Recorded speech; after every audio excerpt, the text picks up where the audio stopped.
নমস্কার, নজরে বাংলা নিয়ে আমি পারমিতা রয়েছে আপনাদের সঙ্গে। আর আজকের যে গুরুত্বপূর্ণ খবর দিয়ে নজরে বাংলা শুরু করব তা হলো, আপনারা প্রত্যেকেই জানেন আজ দিল্লিতে প্রধানমন্ত্রীর সঙ্গে বৈঠকে বসতে চলেছেন মুখ্যমন্ত্রী। সকাল 11টায় সংসদে নরেন্দ্র মোদী এবং মমতা বন্দ্যোপাধ্যায় তাদের মধ্যে বৈঠক রয়েছে। আপনাদের আরও একবার জানিয়ে রাখি, আজ সকাল 11টায় বৈঠকে বসতে চলেছেন প্রধানমন্ত্রী নরেন্দ্র মোদী এবং মুখ্যমন্ত্রী মমতা বন্দ্যোপাধ্যায়। রাজ্যের মূলত বকেয়া আদায় দৌত্য করতে মমতার এই বৈঠক। আবিরের থেকে আরো বিস্তারিত তথ্য নেব। আবির, দেখো, কেন্দ্রীয় মন্ত্রণা নিয়ে দীর্ঘ সময় ধরে সরব হচ্ছে তৃণমূল কংগ্রেস। একাধিক প্রকল্পের ক্ষেত্রে নজরদারি করার জন্য কেন্দ্রের তরফ থেকে প্রতিনিধি দলও পশ্চিমবঙ্গে পাঠানো হয়েছিল। যদিও প্রশাসনের এবং একই সঙ্গে হচ্ছে শাসক দলের বক্তব্য ছিল যে সেই কেন্দ্রীয় প্রতিনিধি দল কোন ধরনের কোনো গাফিলতি খুঁজে পায়নি। এরপরেও 100 দিনের কাজ, আবাস, গ্রামীণ সড়ক যোজনা সহ বিভিন্ন যে প্রকল্পগুলি রয়েছে তাতে যারা কাজ করেছেন তাদের যে বকেয়া অর্থ, সেই অর্থ আটকে রাখা হয়েছে। ইতিমধ্যে রাজনৈতিকভাবে সেই আন্দোলনও করেছে তৃণমূল কংগ্রেস। পশ্চিমবঙ্গের পাশাপাশি দিল্লিতে এসেও আন্দোলন করেছেন সাংসদরা। অভিষেক বন্দ্যোপাধ্যায়ের নেতৃত্বে একাধিক সাংসদ, মন্ত্রী তারা আটক পর্যন্ত হয়েছেন এবং এই কর্মসূচিকে ঘিরে লাগাতার আন্দোলন চলছে।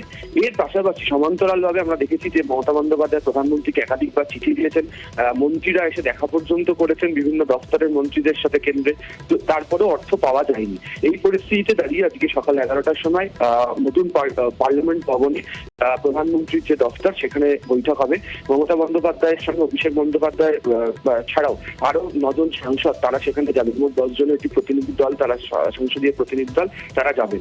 এবং কোন খাতে কত টাকা বরাদ্দ রয়েছে, কোন খাতে কত টাকা রাজ্য সরকার পায়, তার জন্য রাজ্যের তরফ থেকে কি কি ব্যবস্থা গ্রহণ করা হয়েছে, কি চিঠি দেওয়া হয়েছে এবং কেন্দ্রের প্রতিনিধি দলের যে রিপোর্ট, সেই রিপোর্টকে হাতিয়ার করে প্রধানমন্ত্রীর সঙ্গে রাখা হবে। ফলে সব মিলিয়ে এই দিল্লি সফরের আজকে মমতা বন্দ্যোপাধ্যায় শেষ দিনে প্রধানমন্ত্রীর সঙ্গে সকালে 11টার বৈঠক অত্যন্ত গুরুত্বপূর্ণ। একেবারে আবির, 11টার বৈঠকের দিকে আমাদের সকলেরই তো নজর থাকবে।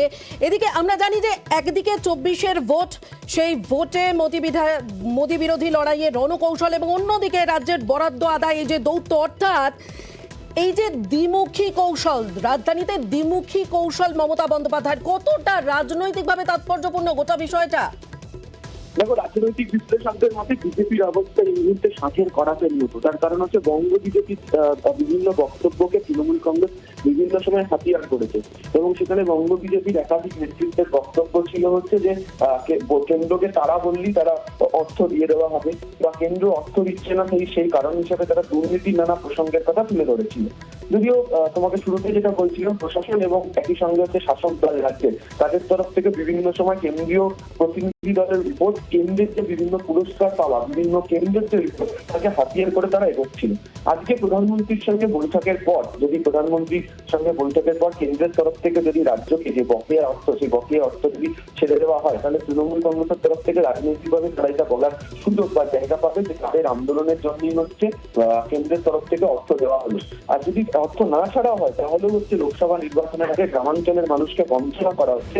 এই অভিযোগ নিয়ে সরব হতে থাকতে হচ্ছে লাগাতার তৃণমূল কংগ্রেস। তাহলে সব মিলিয়ে রাজনৈতিকভাবে অনেকেই বলছেন যে অনেকটা সুবিধাজনক জায়গাতে রয়েছে হচ্ছে তৃণমূল কংগ্রেস, তারা এই ইস্যুকে নিয়ে সামনে রেখে আন্দোলন করছেন।